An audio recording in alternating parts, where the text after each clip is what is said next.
bilihin pero walang pambili. Ayan o. Prutas. Yan na, maraming prutas. Dami o. Mangga. Dami mangga. Daming sibuyas. Pero actually, mura lang talaga ang bilihin dito compared sa Pilipinas. Mura lang dito. Dito magkano ang isang kilo ng sibuyas? Parang total sa Philippine money. Parang 30 to 40. Sabi mo 50 pesos na isang kilo. Pero maganda yung klase na yun. Para sa akin, mura na yun. Magkano ba isang kilo dyan ng ano?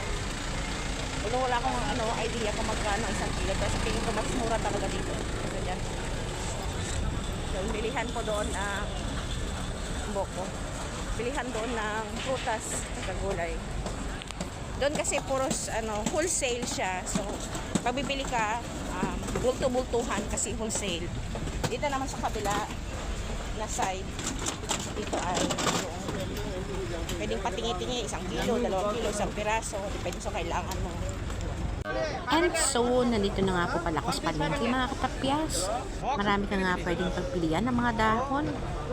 Kukuhanan ko na nga muna ng video itong mga paninda, baya. Paano naman ay may bumibili pang nauna, nakakaya naman kung sisingit ako. Napansin ko nga na maganda ang kanyang mga beetroot, fresh na fresh. Tapos nga po ako doon sa may na yun, hitot na nito ako sa may palaisdaan. Napansin ko nga rin po na maraming namimili ngayong araw, unlike nung last week na Friday. Iko konting tao. And maraming pong mga isda at sariwa. Yung mga ibang isda nga, hindi ko na alam kanilang pangalan. Gusto ko nga sanang bumili ng bangus, pero napakamahal. Nasa 350 ang 1 kilo, hindi pa afford din. Dito nga sa gawin dito, ay may nakita akong 2 malalaking kakaiba. Ayan o. Oh, pagi. Ito nga si Bayan, may offer siya sa akin.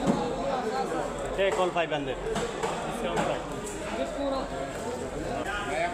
Maya.